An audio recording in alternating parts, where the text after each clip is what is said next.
ఉన్న బంగారాన్ని విడిపించి ఆ రోజు ఆన్లైన్ రేటుకే మేము కొంటాం. Sharma gold company. నమస్కారం, సుమన్ టీవీకి స్వాగతం. ఈ డిసెంబర్ మాసం ద్వాదశ రాశుల వారికి ఎలా ఉండబోతుంది, ఈ ద్వాదశ రాశుల్లో నవగ్రహాల సంచారం ఎలా ఉంది, ఎటువంటి ఫలితాలని ఈ రాశుల వారికి అందించబోతుంది, ఈ విషయాన్ని తెలియజేసేందుకు మనతో పాటు ఉన్నారు ప్రముఖ జ్యోతిష్య రత్న, జ్యోతిష్య చక్ర వైభవ నిపుణ డాక్టర్ రాళ్లపల్లి రవికుమార్ గారు. గురుగారు నమస్కారం. నమస్కారం. గురుగారు, ద్వాదశ రాశుల వారికి డిసెంబర్ మాసం ఎలా ఉండబోతుందో తెలుసుకునే ముందు నవగ్రహాల సంచారం ఎలా ఉంది, ఎటువంటి ఫలితాలను అందిస్తున్నాయి? తప్పకుండా. శరదిందు సమాకారే పరబ్రహ్మ స్వరూపిణి వాసరాపీఠ నిలయే సరస్వతి నమస్తుతే. సుమన్ టీవీ ప్రేక్షకులకి నమస్కారం. ముందుగా నవగ్రహాలు ఈ ద్వాదశ రాశుల్లో డిసెంబర్ నెల అంతా ఎక్కడ ఉన్నాయో తెలుసుకుందాం.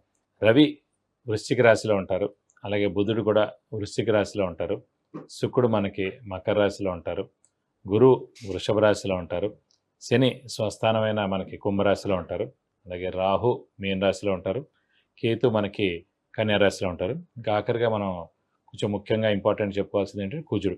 సాధారణంగా కుజుడు 45 డేస్కి ఒక రాశి నుంచి ఇంకో రాశికి మారుతారండి. అనుకోకుండా మనకి 20 అక్టోబర్ నుంచి కుజుడు నీచ స్థానంలో కర్కాటకలో ఉన్నాడు. అది వక్రగతి అని మళ్ళీ స్ట్రైట్ కానీ అన్నీ కలిపి ఓవరాల్గా మనకి జనవరి 20 తారీఖు దాకా కుజుడు నీచలోనే ఉంటాడు అన్నమాట. సో కాబట్టి మనం జాగ్రత్తగా ఉండాలి. సో కుజుడు అసలు దేనికి కారకుడు కూడా ఒకసారి తెలుసుకుందాం.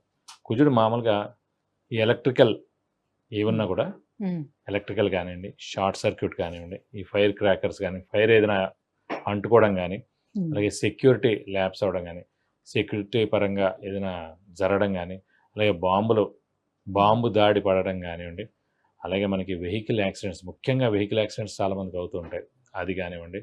అలాగే పోలీసులు వాళ్ళు కూడా అనవసరంగా ఫైరింగ్ జరగడం, పోలీసులు కూడా కొంతమంది చనిపోవడం కానివ్వండి, అంటే వాళ్ళకి చాలా గాయాలు అవడం కానివ్వండి, ఇలా అవన్నీ కూడా జరుగుతుంటాయి. అంటే కుజగ్రహం బాగలేకపోవడం వల్ల జరిగే మామూలుగా కుజుడు రాహుతో కలిసిన, కుజుడు నీచలో ఉన్న ఇవన్నీ జరుగుతాయండి.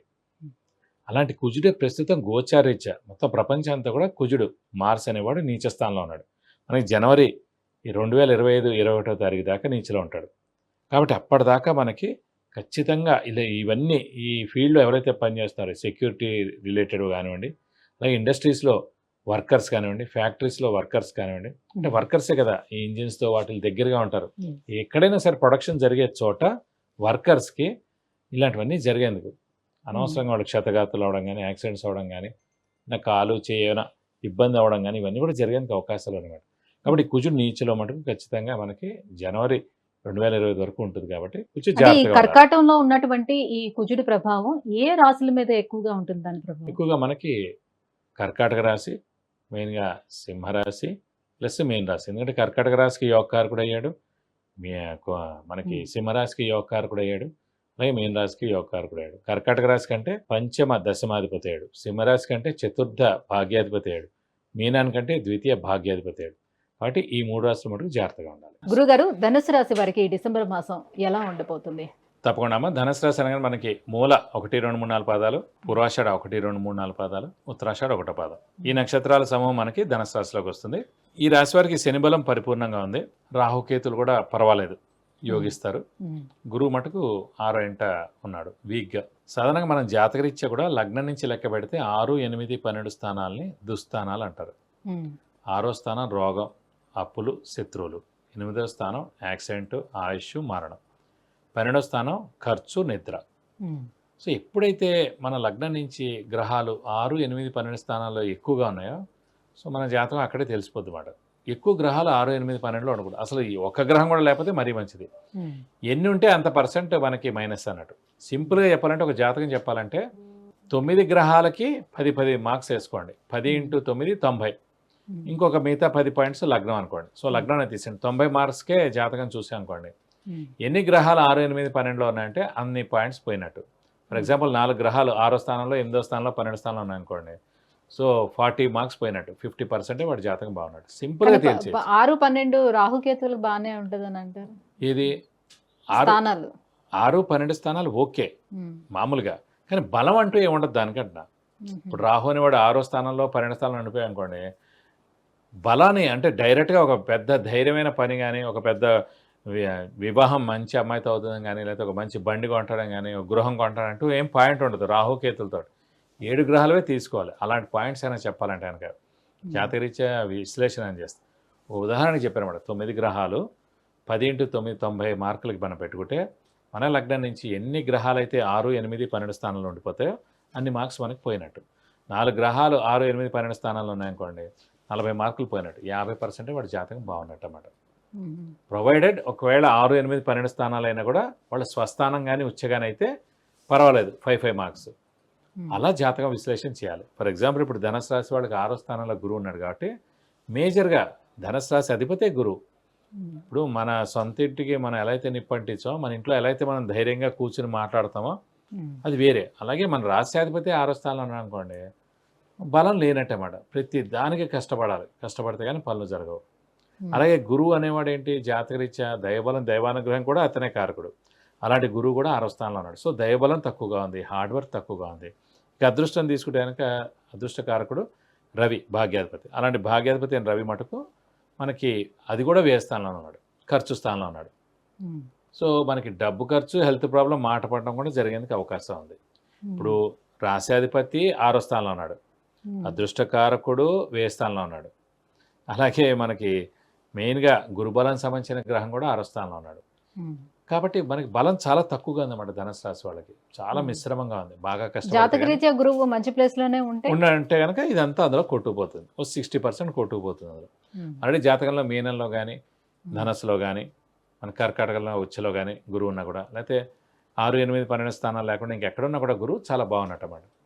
సో ప్రస్తుతం గోచారీత్యా గురువు ఇక్కడ వీక్గా ఉన్నా కూడా జాతకంలో బలంగా ఉంటే కనుక దాని యొక్క ఫలితాలు ఇస్తాడు. కనీసం దీని యొక్క దోషమైనా పోతుంది. గురుగారు, స్టోన్స్ విషయానికి వస్తే ఇక నీలం స్టోన్ గురించి చెప్పండి. నీలం అనగానే మనకి శనికి సంబంధించింది అన్నమాట. సో ఇది చాలా జాగ్రత్తగా వేసుకోవాల్సిన స్టోన్ అండి. అందరికీ పడదు, 99% అందరూ కూడా పెట్టుకోకపోవడం ఉత్తమం. ఎందుకంటే నీలం ఎప్పుడు పెట్టుకున్నా కూడా సాధారణంగా యాక్సిడెంట్ జరిగేందుకు అవకాశం ఉంది. శని ఆరోగ్యకారకుడు, ఆయుష్కారకుడు. ఆరోగ్యం కన్నా కూడా ఆయుష్యే ఇంపార్టెంట్ శనికి. అలాంటి శని పడంది మనం పెట్టుకున్నాం అనుకోండి, యాక్సిడెంట్ జరిగేందుకు అవకాశం ఉంది. సింహ లగ్నం వాడు ఉన్నాడు, రవికి శనికి పడదు.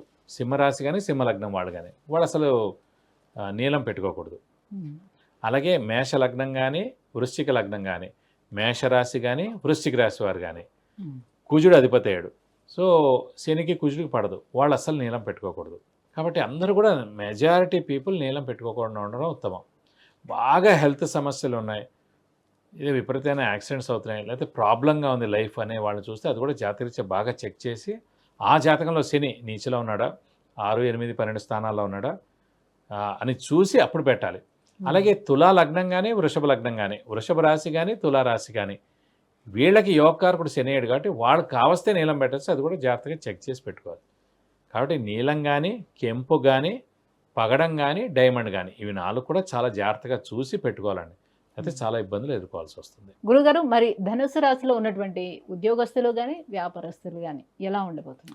వ్యాపారస్తులు కానీ, ఉద్యోగస్తులు కానీ, వ్యాపారస్తులకైతే మిశ్రమంగా ఉందండి. అంటే వ్యాపారస్తులకి గురువు చాలా బాగుండాలి. అంటే గురువు ధనకారకుడు కాబట్టి, సో గురువు 6వ స్థానంలో ఉన్నాడు కాబట్టి బలం లేదు కాబట్టి వ్యాపారస్తులు మిశ్రమంగా ఉంది. చాలా జాగ్రత్తగా వ్యాపారం చేయాలి, కొత్త వ్యాపారం స్టార్ట్ చేయొద్దు, అలాగే ఎక్స్పాన్షన్ జోలు కూడా వెళ్ళొద్దు. అలాగే ఉద్యోగస్తుల మాట బాగుంది. ఆ రాశిలో ఉండేటువంటి ఎవరి పేరు మీద వేరే వాళ్ళు చేసినా కూడా ఫలించదండి. అంతే అండి, పేరు వీళ్ళదే ఉంటుంది, డబ్బు వీళ్ళదే ఉంటుంది, షాప్ పేరు వీళ్ళదే ఉంటుంది, చెక్ వీళ్ళ పేరే ఉంటుంది, ఆ జీపే వీళ్ళ పేరు మీద ఉంటుంది. మెజారిటీ అన్నీ కూడా వీళ్ళ పేరు మీద ఉంటుంది కాబట్టి వీళ్ళదే వర్తిస్తుంది. అలాగే ఉద్యోగస్తుల మాట బాగానే ఉంటుంది, ఎందుకంటే 3వ స్థానంలో శని ఉన్నాడు కదా. శని ఉద్యోగకారకుడు, ప్రొఫెషన్ కారకుడు కాబట్టి ఉద్యోగస్తుల మటుకు చాలా బాగుంటుందని చెప్పుకోవాలి. సో ఓవరాల్ గా అయితే గురుబలం చూసుకున్నట్లయితే చాలా తక్కువగా ఉంది. ఓకే, సో వాళ్ళ జాతక రీత్యా ఒకవేళ గురుబలం బాగుంటే 50% వరకు బాగానే ఉంటుంది. జాతరీత్యా వాళ్ళకి గురువు చాలా మంచి స్థానాలు ఉంటే బాగున్నట్టు, 50% దోషం అంటే ఇందులో పోయినట్టు. ఇంకా ఎలాంటి పరిహారాలను పాటించుకోవాలంటారు? అయితే వీళ్ళు కూడా ధనుసు రాశి వాళ్ళు గురువుకి సంబంధించిన పరిహారం చేస్తేనే మంచిది. అంటే ప్రతిరోజు దత్తాత్రేయ స్వామి అష్టోత్తరం చదువుకోవడం, ప్రతి గురువారం దత్తాత్రేయ స్వామి టెంపుల్కి వెళ్ళి 40 ప్రదక్షిణాలు చేస్తే చాలా మంచిది. ఇంకా వీలైతే గురువుకి 16,000 సార్లు జపం చేయించి ఒక ఎల్లో లుంగి, 1000 రూపాయలు వర్త్ గోల్డ్ ఐటమ్, అలాగే శనగపప్పు కేజీంపో దానం ఇస్తాను, దోషం మొత్తం తొలగిపోతుంది. విద్య, ఉద్యోగం, వివాహం, ఆరోగ్యం, ఐశ్వర్యం, వాహనం, విదేశీయానం వీటన్నిటి గురించి తెలుసుకోవాలంటే కింద స్క్రోల్ అవుతున్నటువంటి నెంబర్కి కాల్ చేసి గురువుగారి అపాయింట్మెంట్ పొందవచ్చు. గురుగారు, ధనుసు రాశి వారికి డిసెంబర్ మాసం ఎలా ఉండబోతుంది, ఎటువంటి పరిహారాలను పాటించుకుంటే వీళ్ళకి బాగుంటుంది, ఈ విషయాలన్నీ తెలియజేసినందుకు ధన్యవాదాలు. నమస్కారం.